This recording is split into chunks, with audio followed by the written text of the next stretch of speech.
Welcome to the Online Great Books podcast, brought to you by OnlineGreatBooks.com, where we talk about the good life, the great books, great conversation, and great ideas.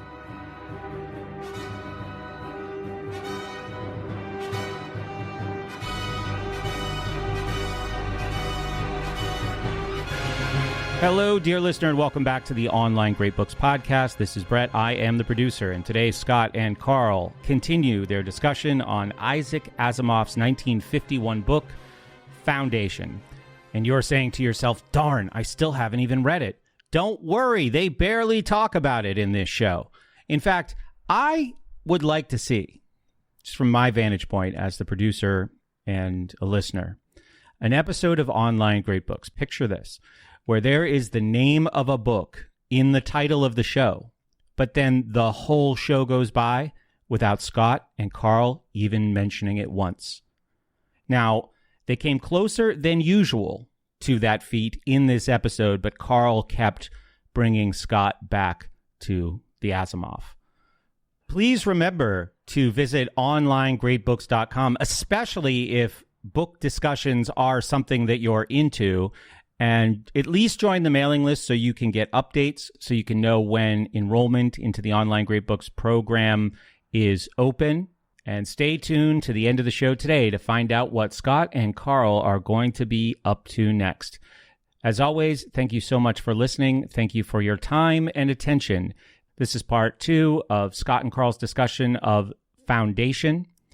And I overlapped this show and the last show by about 2 minutes. They were in the middle of a kind of heavy discussion about the right side of history. So we're going to go back just so you can grab the context of that. All right, here we go.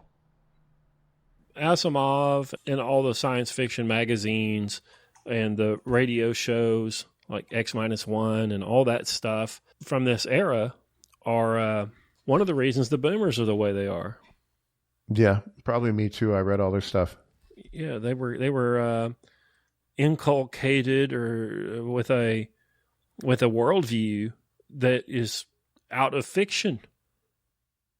They think that everything is always going to improve. They think that science has the answer, and they see that sort of history or the scope of time is a character and acts in and of itself, so they don't have a responsibility. Like, I don't have to do this. I don't have to take action. I don't have to preserve this. I don't have to do anything because progress is going to fix it and it's all going to be okay. So I'll go buy my RV and, spend the kid's inheritance, whatever. What if you bought land and an RV and parked it there and then occasionally took the RV to the lake? That might be called thrift. But see, the boomer would buy the land somewhere around 2,000 miles from where all their kids and grandkids are, and they would go there just in the winter, Christmas, right? And then they would come back every now and then and park in the driveway of, one of the kids and just, be an interloper for a week. So that's not what they do. But, they don't really have a responsibility because, science and the scope of history is going to take care of things.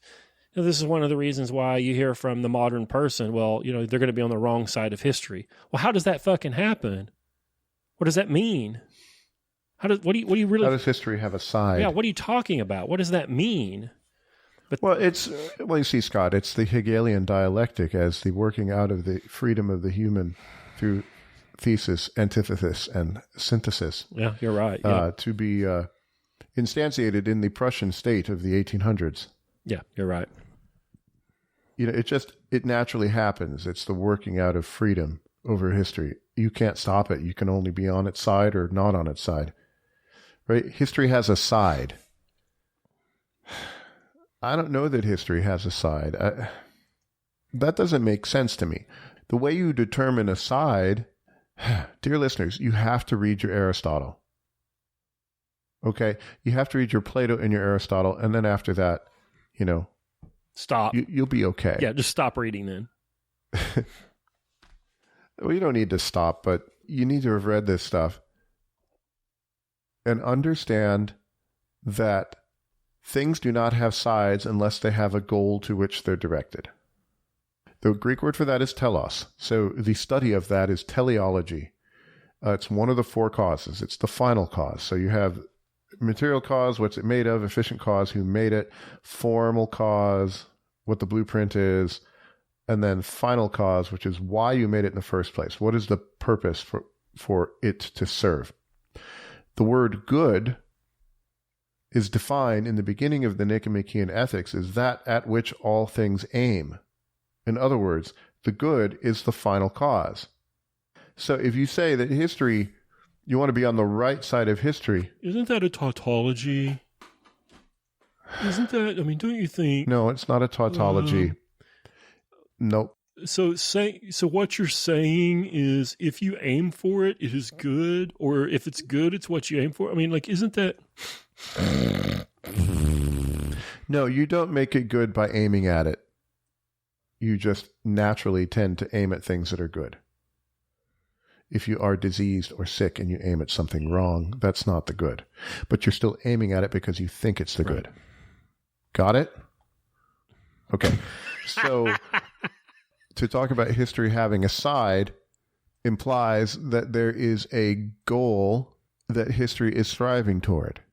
History is just a word for a book. It just means researches. So what you're meaning is that time is striving for a goal, naturally. That events are striving towards a goal, naturally. Well, what's the goal? And on the smaller scale, I mean, this is such a terrible idea. It's a terrible way to think, so I want to bang on it for a little bit. I have a goal. I have a goal. I need to get some stuck bolts out of the back of a car. And I'm going to do action that leads to the goal. Okay, I am a rational agent for the most part on my better days.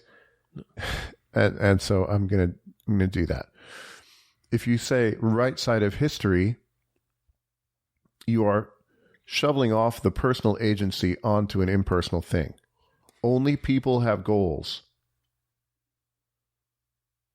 Well, animals have goals too. Impersonal forces of history do not have goals. So that means somebody's got a goal in mind and is telling you that it's history. Right.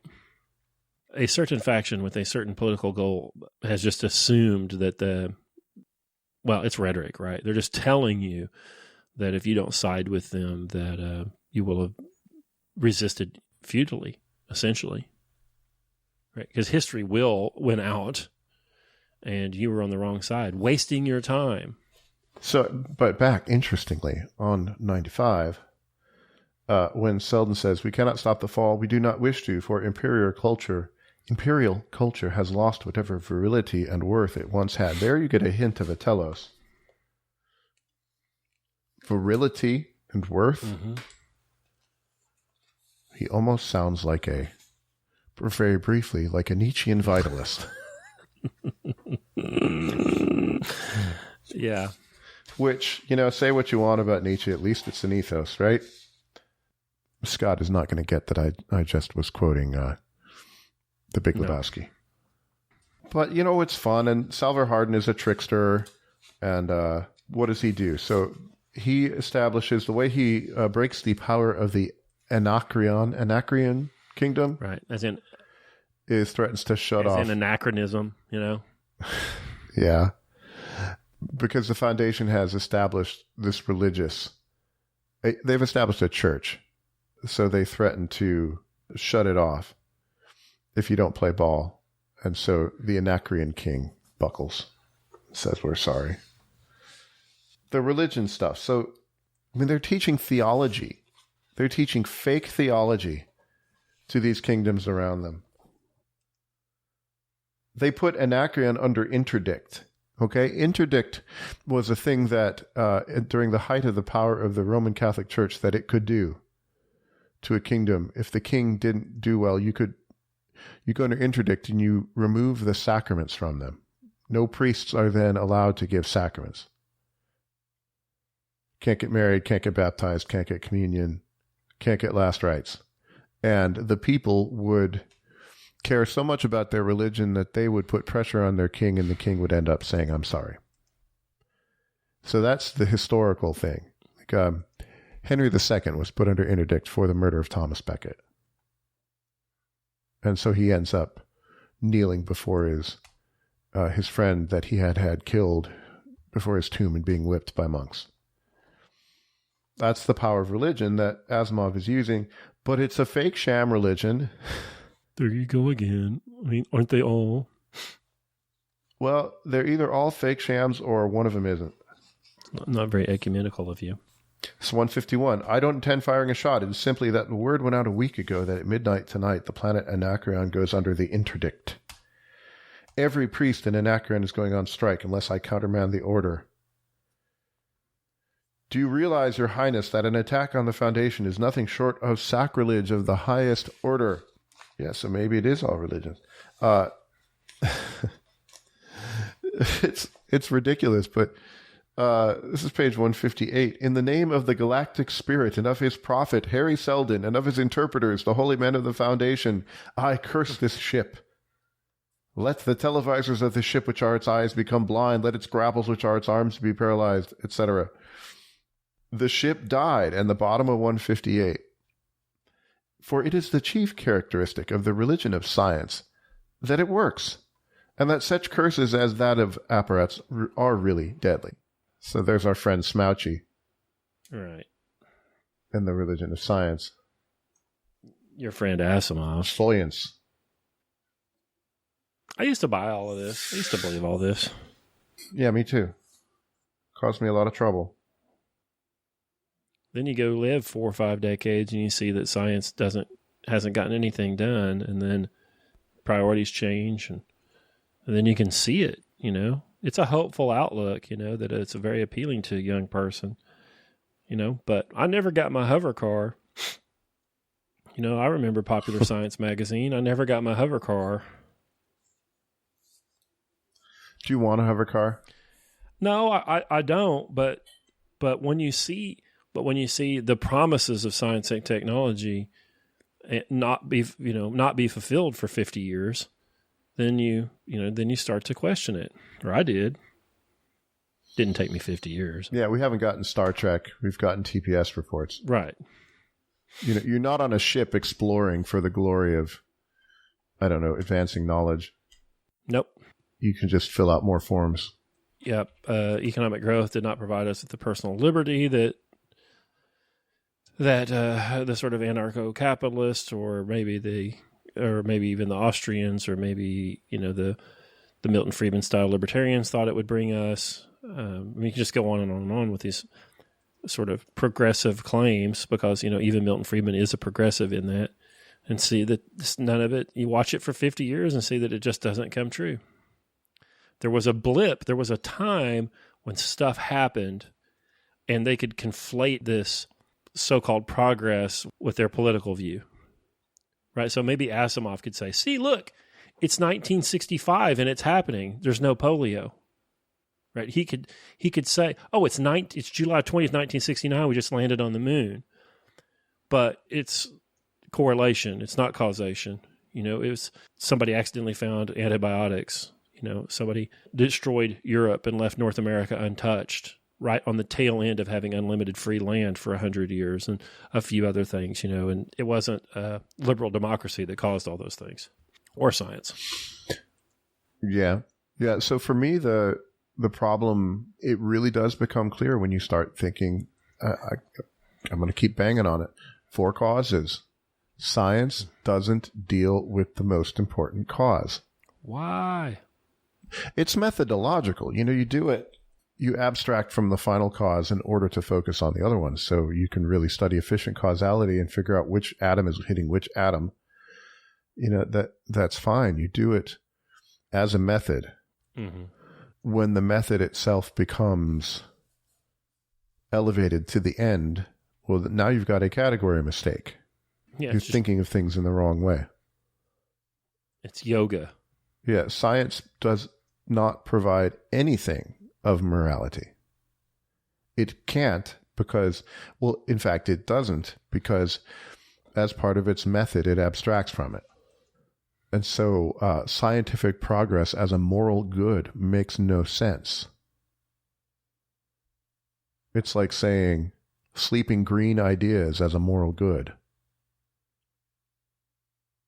It's nonsense. You're applying words together that seem like they make sense. This is an example from, I forget where it's from. Green ideas sleep furiously. It sounds like it should make sense to you, but it doesn't. To me, it's like yoga becoming a religion, right? If I move in these certain ways, then there's yoga. If I move in these certain ways, something good will come. It's a method. It's an exercise method, whatever. Although somebody that's into that stuff is going to be yelling, "Oh, it's a meditative practice," and I don't understand what I'm talking about. I think I understand it better than you do. I think the Venn diagram of our audience and yoga practitioners, they don't touch. It's only a tiny, maybe a little bit. Jordan Jones, get out of here, Jordan. It's Trent's wife. No, religious stretching. Yeah. Well, which is what you'd have to do to get me to stretch. You'd have to tell me it was religious. Pure intellect would have to come to you and smite you. No, it's a thing. It's a thing you do, and they confuse it with the good, with the end. But it's not. It's a practice, and it's not the good. It's not the end. And the scientific method is a practice, but it's not the end or the good. Yeah, I can't really read this stuff anymore, Karl. This stuff drives me nuts, man. It's crazy making. Well, we read it so you don't have to, audience. Although, I mean, I don't know. Asimov's fun. It is. It is fun. How did he know, Harry Seldon, how does he know that Hardin, when faced with the Seldon crisis, is going to act properly? Now, he says from time to time they're going to come to these choke points, and there will only be one way out. How does he know that they're only going to take that one way out? And they do, and it seems to work. And maybe, and it's almost like an Agatha Christie novel or mystery. They come to this choke point, and you're like, oh no, what are they going to do? And then then a little piece of information is revealed that you didn't have before, and then the path forward is justified, after Hardin takes it or whatever, which is fine. It's fun, but nuclear deterrence in mutually assured destruction in geopolitics is essentially this. Like they just trust that people are going to have these weapons, and that there's only one way they could possibly act in the face of this existential threat, right? They think that nuclear weapons has put everybody in a Seldon box, and that they're always going to act rationally, and that nuclear deterrence works.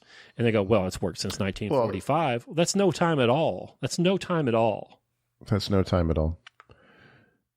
Yeah, so I said there were 3 problems, and I can't remember what the third one was.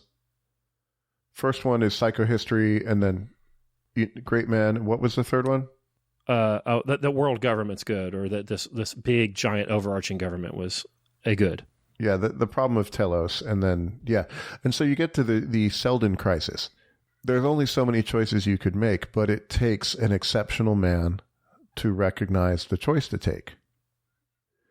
And how do you predict an exceptional man? Socrates, can virtue be taught? Harry Seldon, yes, by my formulas. I will constrain it so that only virtuous men arise. Yeah, so I'm thinking of the siege of Vienna by the Turks. Things looked really bad for Europe. This is like 1611, something like that. If you didn't have the King of Poland, Sobieski, charging down the mountain, he was so old and fat he had to be helped on his horse. He couldn't climb his own horse, but he led that cavalry charge and relieved the siege. He got it done. Well, if he's not there, what's going to happen? Are the forces of history going to lift the siege? It needed the crazy King of Poland. I don't know that he was crazy, but... How do you know that the crazy King of Poland isn't going to be suffering from exhaustion like Stonewall, in the Peninsular Campaign, and just not be there? Mm-hmm. Gosh, speaking of that, the impersonal forces of history dictate the conclusion of the Civil War, or was it Jackson getting shot by his own troops? Mistake. Yep. In the aggregate, that'll all work out. Well, No. Okay, maybe, but the story that Asimov wrote is not a story about the aggregate, because you can't write a novel about the aggregate. It has to have characters. And so he has characters pop up at these points. And I don't know that you can guarantee that. By the way, so if you if you read Lord of the Rings, Return of the King, the Rohirrim descending on the city and relieving the siege of Minas Tirith, that's inspired by the Siege of Vienna. The actual thing's pretty cool. I think they came out of the sun, too. I mean, they waited for dawn and came out of the sun, so you couldn't look at them. Wore ludicrous armor with wings on it. Yeah, a much unknown bit of history. Yeah, I don't know. I hope if somebody reads this that they're thinking about it at least kind of like I am or you are. Because people try to do this now. These economists are trying to do this. They're trying to say, well, if we know enough about economics and we know enough about people, we'll be able to get rid of the business cycle. But underlying that is the assumption that consumers are rational and that prices are efficient. Prices are not efficient. They're the best we can do, but they're not as efficient as they think. The people who set prices are the people who have the least use for the thing and the people who have the most use for the thing. A corn farmer that has 200,000 bushels of corn has almost no use for that corn. And he's going to sell it at a very, very low price. And the person who's willing to buy that at the highest price is going to go to the front of the line. So the rest of us that just need some, we don't get a vote there. We don't get a vote. And I know that somebody who's been brainwashed by all this is saying that, well, once the supply chain and all the value adds are placed in there, then that the mid-range consumer will be able to buy at a slightly higher price because. No, that's actually not how it works. At every step of the way, the person who wants it least and the person who wants it the most set the price. So if you take corn, you grind it up, which is adding value. Somehow grinding corn is adding value, Karl. And make cornmeal out of it. You can buy cornmeal by the hopper car on a train. You can buy that much, or you can buy a 1 pound sack at Walmart. If you're buying at the 1 pound level, the person who wants 1 pound the most has more pricing power than the one who wants it the least. That's not to say wants it zero, just maybe can do without it today. The prices don't tell you everything. Karl's looking, his eyes are darting around. I don't know if he's being shifty like Asimov or if he's thinking. Shifty like Asimov. No, I'm thinking about, people don't necessarily act rationally. So what happens when there's a religious revival and people decide that eating corn is verboten? Things like that happen. Imagine you're a pig farmer in Egypt in 620 AD selling pork, and then Muhammad, now you can't sell it. You get wiped out. Humans are not entirely rational. And so Selden would say, I'm presuming, well, that's true. But if we get a quadrillion of them, they are. Yeah, but that's another thing. There aren't a quadrillion people. Okay, let's say there's 8 billion people on Earth. There aren't 8 billion of the same kind of person. This central planner assumes that everyone has the same kind of mind as everyone else does, and the same kind of priorities, and so they will, and the same vision of the good, so that they will, act in a predictable way, and they don't. Like, we're seeing that now. What they might do is write off the ones that don't act the right way. Right. and make things very difficult for them so that they're no longer participants. So you clean up your sample. Is that your final solution to this problem here? Cleaning up the sample? Yeah. So you get rid of the data points that don't match. Right. No true... it's not that communism's bad, it's that it's never been tried. All the places where it failed weren't it. Right. We just don't count them. I want to go to part 4, the traders. So we have the time of the mayors. It's written like a history book. We have the traders, and we have this motto that Salvor Hardin is supposed to have said. Which is like, it's thank you, Isaac Asimov, for giving the whole problem with your book in a nutshell. So this is in we have little excerpts from the Encyclopedia Galactica before these main sections.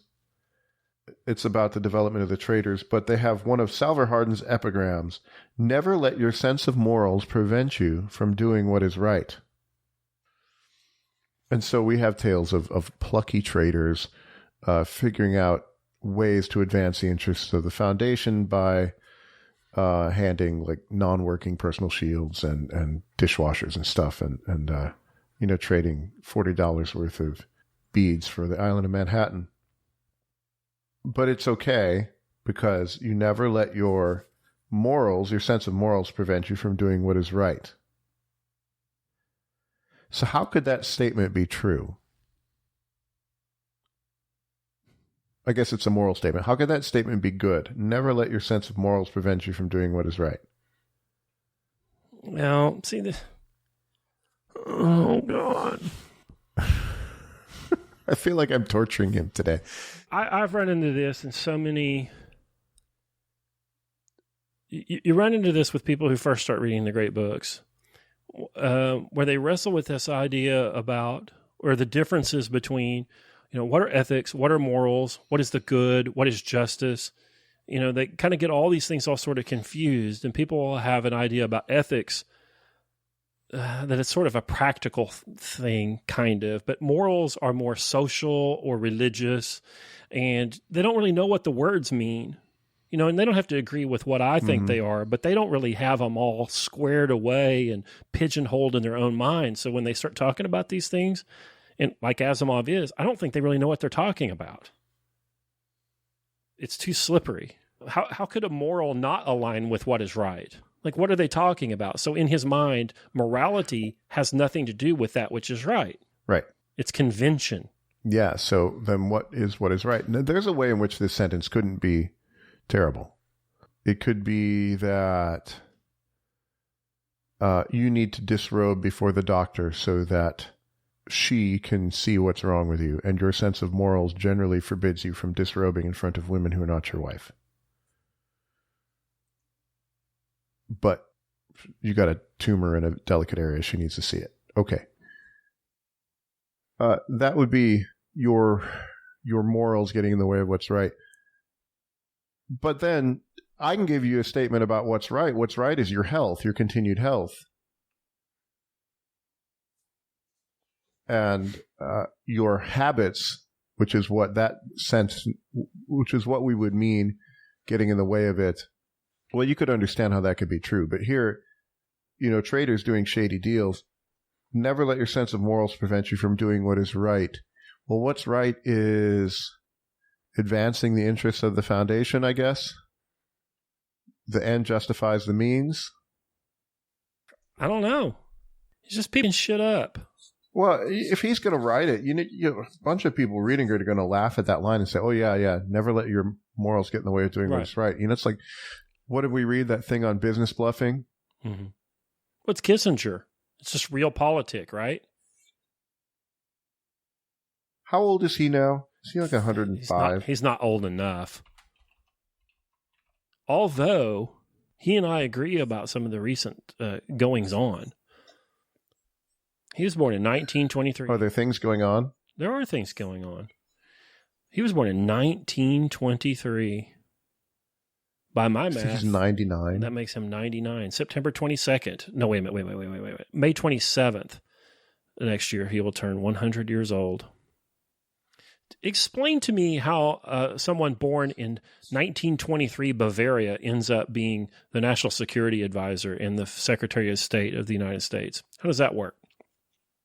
Because we live in a meritocracy, and he clearly had more merit.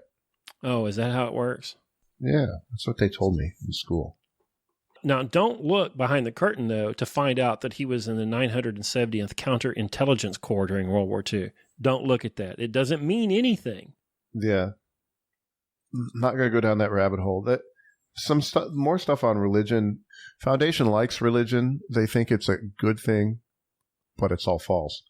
In the middle of 194, the full depth of our religious customs in the ritualistic rather than the ethical sense is for the masses. So you come up with rituals and all that stuff to make the masses feel better. But the people in charge really know what's going on. Yeah, this is Gibbon. Yeah. I don't know. I've read the whole series. It ends up being the same universe as the robot novels, if you read long enough. Daniel Olival shows up later, much later. Yeah, Karl's like, hey, let's read some science fiction and then do a show on musical theater. What do you say? Like, what? What is... I thought you cared about me.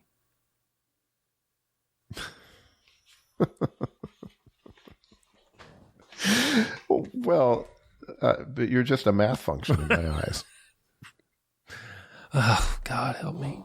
I have tastier bits for you. I want to do that. I want to do that Dean Koontz thing later. I think you're going to enjoy that. I will. You know what? I enjoyed this too, but I'm coming down with Socrates. Like, we need to control our myths and our stories.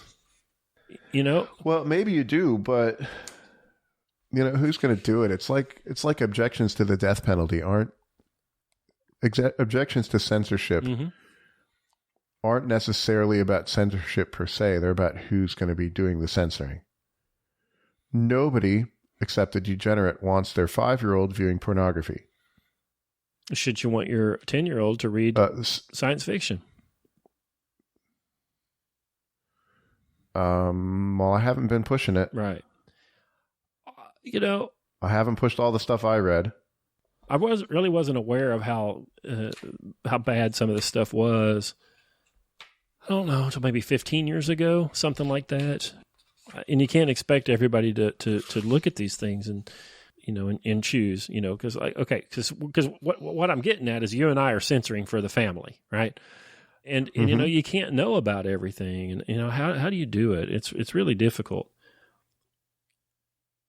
I had this guy, I said I did this interview thing with this Timothy Kinney guy, and he asked me questions about stuff that I don't think about. He said, "What do you think about the Thucydides trap?" I'm like, "I don't think about it. I don't have anything to say about that." And he asked me several questions like that. I'm like, "I don't know. I don't think about that. I don't know what you're talking about." And then, of course, the gammas are like, "Oh, he's so dismissive. If he doesn't want to think about it, he's not open-minded." I'm more open-minded than I ought to be, actually. But in reality, I am. But people aren't privy to that because I do it privately by myself, But there's a whole host of things I don't think about. I just don't. Like, what am I supposed to say to the guy? How do you tell him? He's like, "Well, what do you think about it?" I don't think about it. But so then a bunch of people were like, "Oh, he's so dismissive." It's fucking ridiculous. I just hate people. But if you're a parent or you're a head of state or whatever, there's just too much to think about. Good gosh, the governments have got to be they've got to be really small. Like, the household's too big to manage, There's too much to think about. And Scott Hambrick does not hate people. On aggregate. Humanity. He's a reverse psychohistorian. No, one-on-one, he's a lover of the human. Yeah, I like individual people. I do. But humanity, to hell with it. Yeah, individual people are just in general. I love doing these podcasts, and I love talking to you, Karl, and I like turning the mics on so that the stakes go up when we speak, I love that, but I don't like everybody being able to listen to it. So there. Yeah, our audience is too big. Like it should be like Melissa. That's it. Maybe we should just record a show just for her. Well, that's who I'm doing it for. Gosh. Ew, he's so arrogant. Like, oh, shut up. You're gamma shit. He comes off as, when you say he comes off as, you're getting ready to tell me about your emotional state. And you're getting ready to say nothing about what I did. There's so many things I want to say about it, but I can't. I'm prohibited. I'm prohibited, Karl. Page 289. Habermello, whatever his name is. You can't just name them Jim. Right. He's got to come up with a sci-fi name. This is a Selden crisis we're facing, Sut, and Selden crises are not solved by individuals, but by historic forces.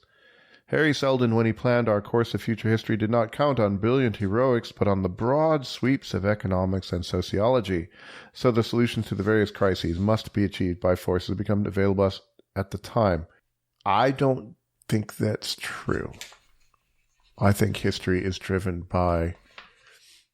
often by extraordinary men, by extraordinary people. Yeah. 12th century Europe, Francis, not the Pope, but the saint.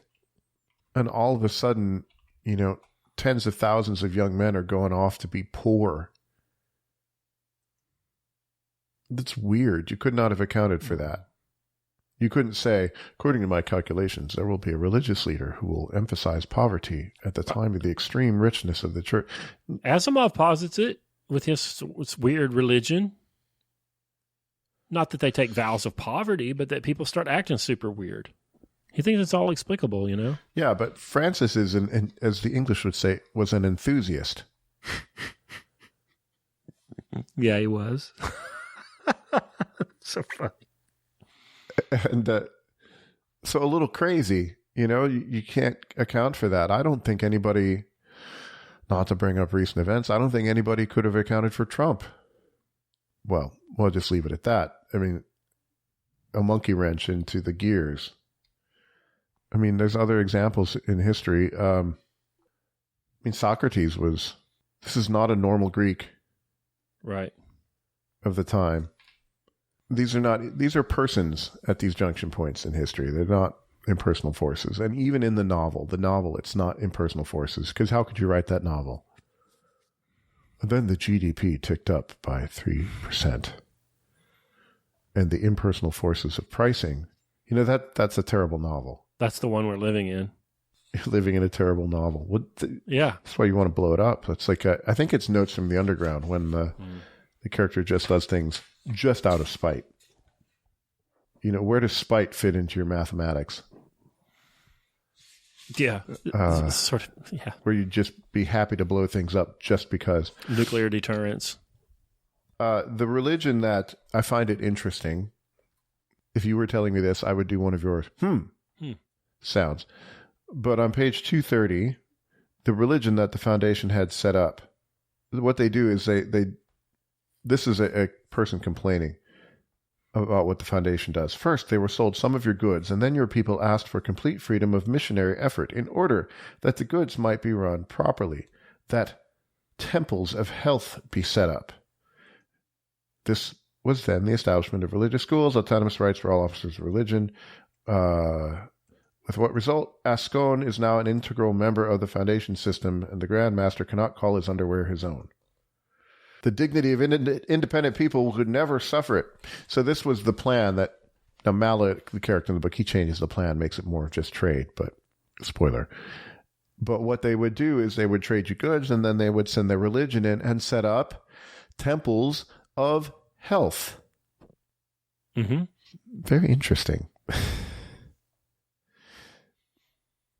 Come get your religious sacrament and be healed.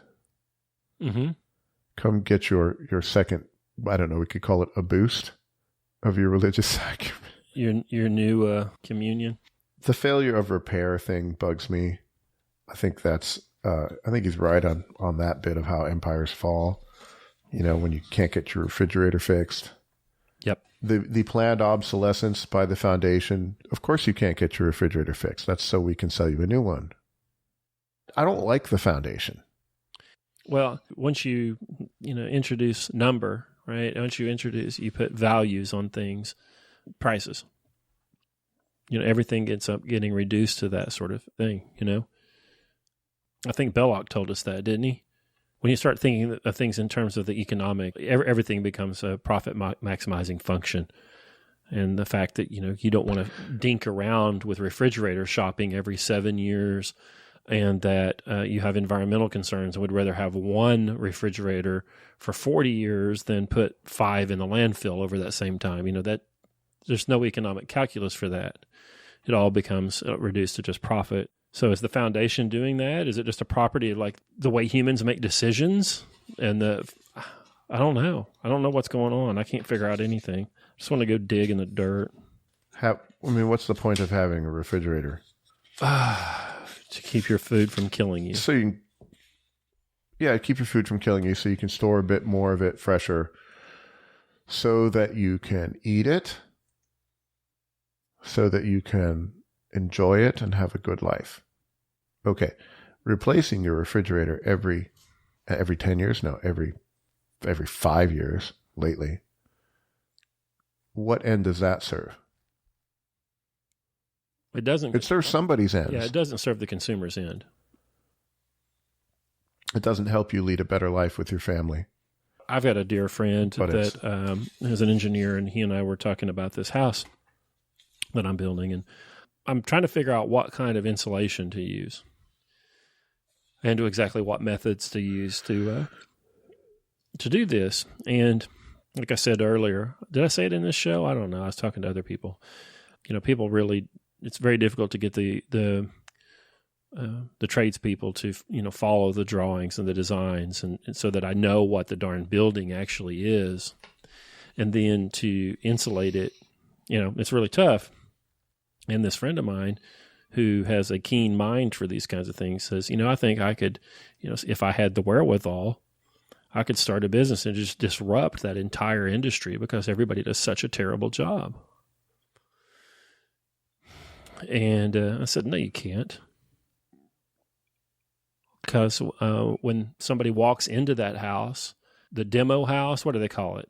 You go into Shoot Estates, the model home, that you can't see the differences. They're all just drywall and paint.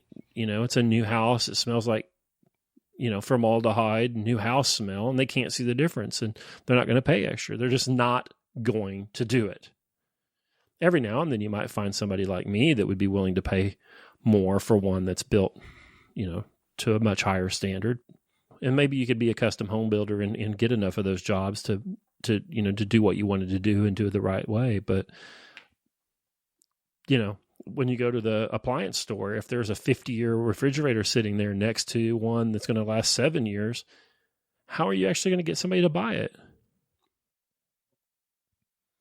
We failed long before, because the person doesn't know what the good is. So we failed long before you built the refrigerator because there aren't people that value reparability, lower environmental impact. They don't value their time. Like, I don't ever want to go to an appliance store, ever. Like, I would pay extra for a refrigerator just so I don't have to go back. But yeah. You failed before you even built the machine, or we failed. Yeah. This is making me think of hobbits, as many things do. Yeah, I just want to sit around and talk tobacco lore and scratch. Well, sure. And the Took family has the great Smeals. I'm not sure how you pronounce that. The many-tunneled mansion of the Took family that started getting built in 2683. Well, the end of Lord of the Rings is 3019, so it's like a 400-year-old house, which we don't do. We don't think that anybody's going to be living in it that we care about after we build it. I'm trying. So to get back to Asimov, page 293.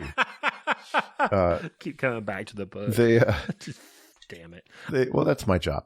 They beat the Karelian Empire. I'd like to apologize to the listeners. I just can't do this. I can't do a good job today. I'm trying. I just can't. I don't have it in me. I'm sorry, guys. I think you're doing a fair job. Fair to middling. That means a lot.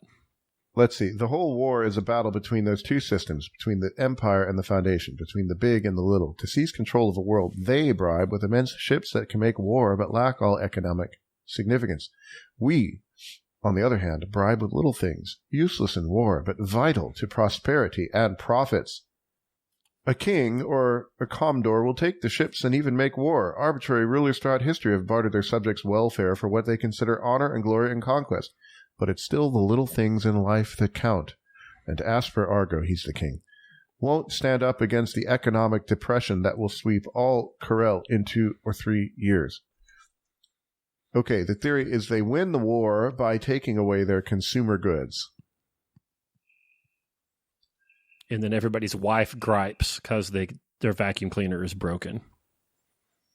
Yeah, and so you gotta quit making war on the Foundation because, I'm having a little hardship. Right. That's a very 1951 view that recurs. I mean, we have, in the current thing, that's currently thinging. Economic sanctions will win this. And, right. Doesn't appear to be working. The economic sanctions in the book work, though. They work in the book, yes. But see, we don't understand the economic sanctions.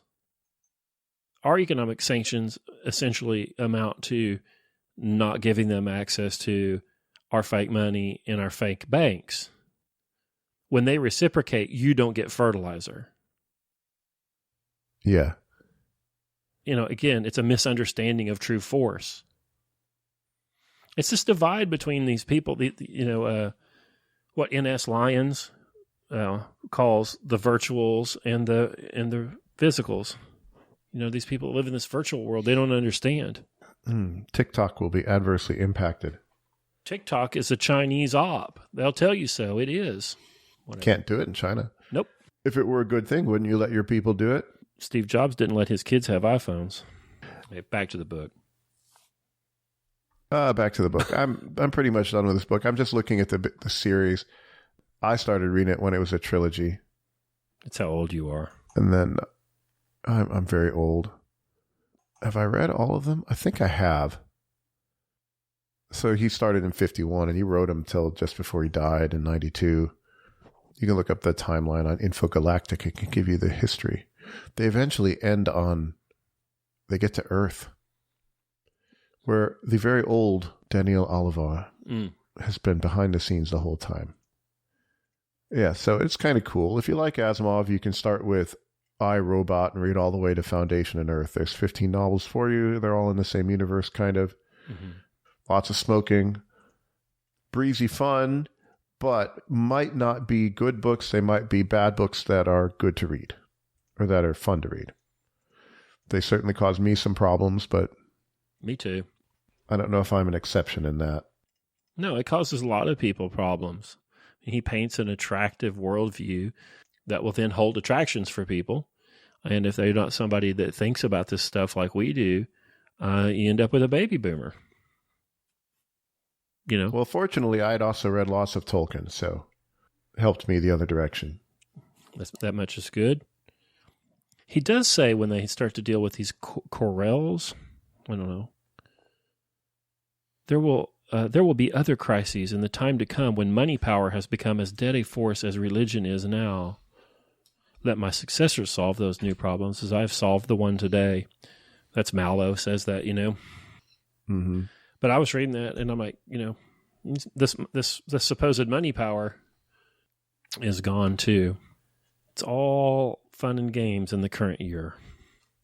Yeah, so in fairness to Isaac, second book, Foundation and Empire, which I read a million years ago.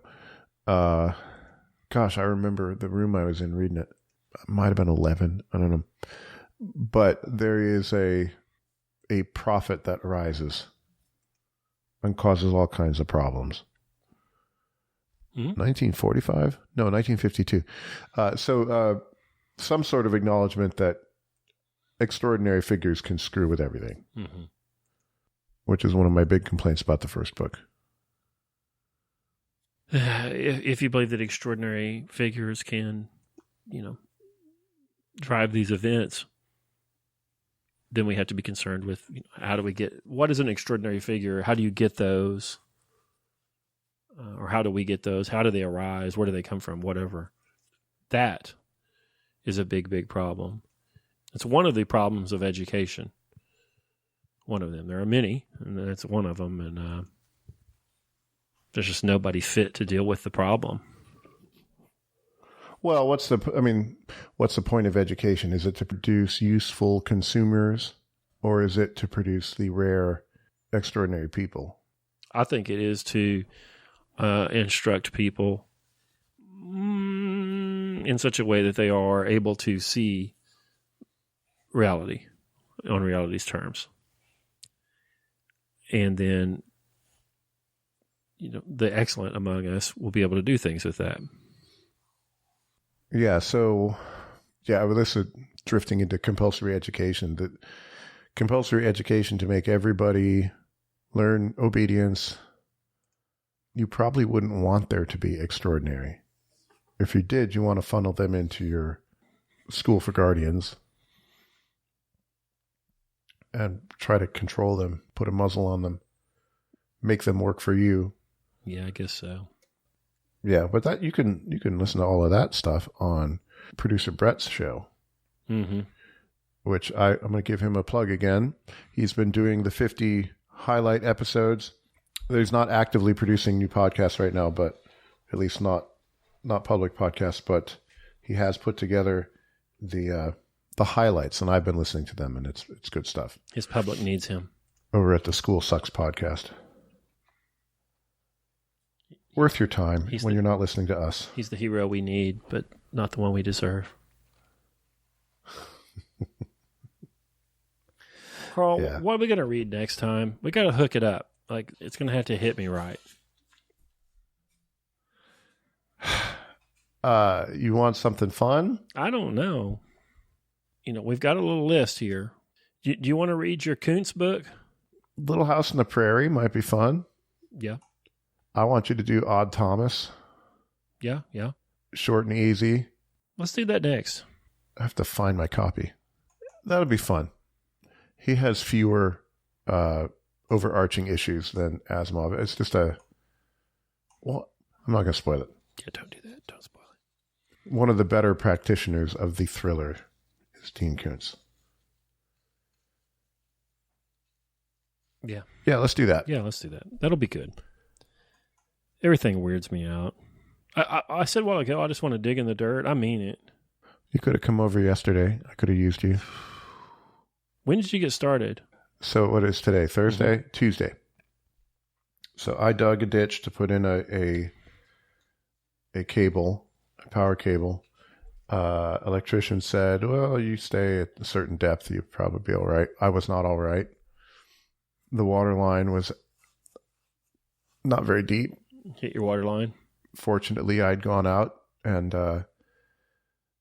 figured out where the shutoff was and opened it up. So I knew where that was. So ran and shut it off, called a plumber.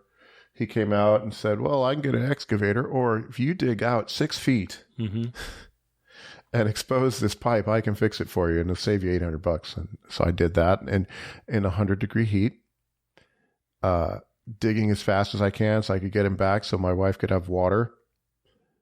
Was she helping? Got that done, and then I got that done, and then yesterday filled it in. The boys actually helped. That was nice. Well, you should have called. I didn't know you had a broken water line. I'd come over there with the shovel and my broken foot, and we'd get on it. It was all right. I did it. You ever see that movie, Lilies of the Field? Nope. Recommend it. It's a good movie. Sidney Poitier is in it.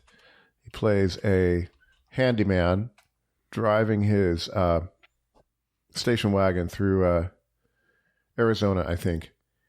And he overheats and he needs some water, and he pulls in, and this woman comes out and says, I need water. And she gives him water, and she turns out she's German. And he does a little work for her in exchange for the water. And then they offer him a meal, and he goes in and he finds out it's 6 nuns from East Germany who have set up a little convent in the desert. the Mother Superior ends up saying, "You will build a chapel." And, he ends up building them a chapel. Except that he gets mad when people come to help him, when all of the local Catholics come out and want to help him. And it's like, I want to do it myself. So I wanted to bury it myself. Yeah, I get it. And say it was my project. I get it. Yep, I understand. So when it's working, I can say I did it. Yep, I understand that.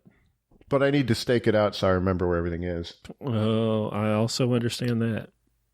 I'm not sure how to do. Maybe I'll just get some lath, some wooden stakes, and put them in until I figure out what else to do.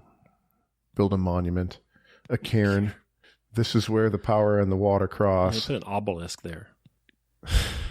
Create your own language with its own characters, its own alphabet, and put an obelisk over that. With the Ulaga rune stones. That'd be good. Nobody will know. I didn't find a single rock down there. I went down in some spots 24 inches, and it's all dirt. Yeah, good. Is that all that red? It's all the same. All that red dirt? Yep. But no rocks. Plenty of iron in your vegetables. Yeah, so Dean Koontz, Odd Thomas next time, and then after that we can dig into meteor stuff. Oh, well, I think we need to read this Albert de Nock book. I'm telling you.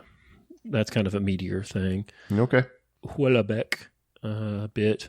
Servile State, of course. There's some other stuff I'd like to read. I got some wacky shit, Carl. Are you ready to get crazy with me? Do we have to LARP? Do we have to pretend like we're almost okay? Can we get crazy? Can I go get my John Birch Society stuff? Can we bring that out? Sure. Yeah.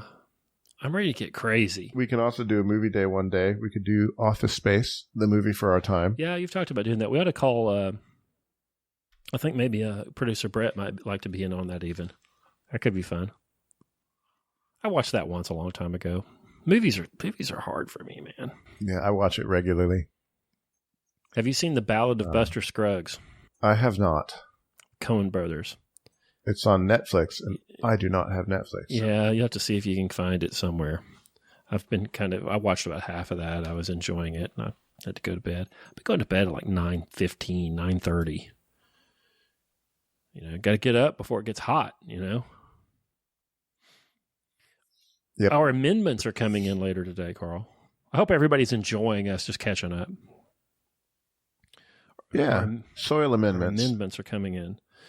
R&L Truck Lines called me and said it was on its way, so I'll be unloading that. Got a pallet of feather meal and fish meal and all kinds of gross stuff that we'll be stirring into our gardens. I'm excited. To make your soil fertile in particular locations so that you can grow stuff. Yeah, it's going to be good. Organically, though. It's all organic stuff.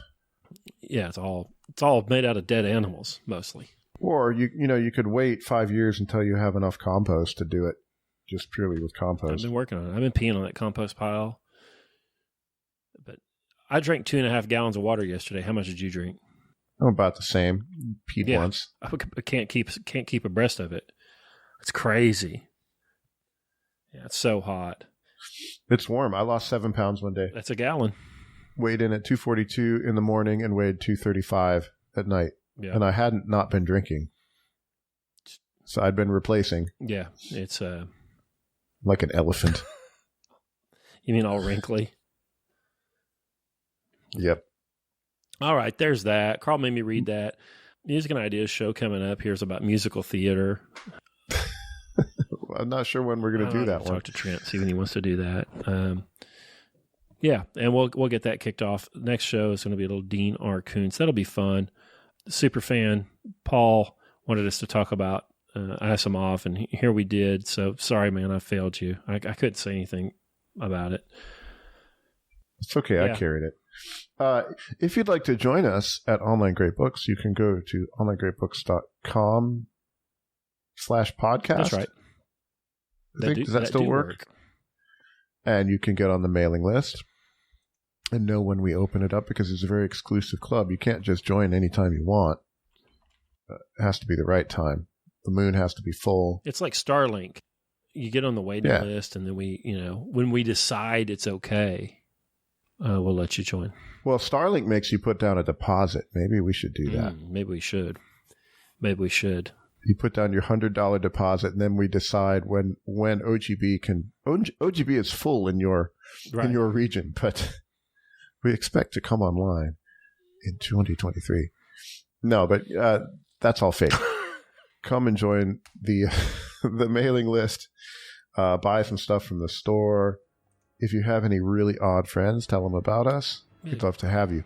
The seminars are not this. The seminars, you're reading stuff that everybody knows is at least pretty good. We call it the Online Great Books Podcast, but we don't really read the great books on the podcast. It's Online Great Books as an entity's podcast. It's like Mutual of Omaha's Wild Kingdom. Right. Oh, yeah. All right. I can't take it anymore. Everybody, you have a wonderful week, and we'll talk to you here soon. I'll be back in it, maybe.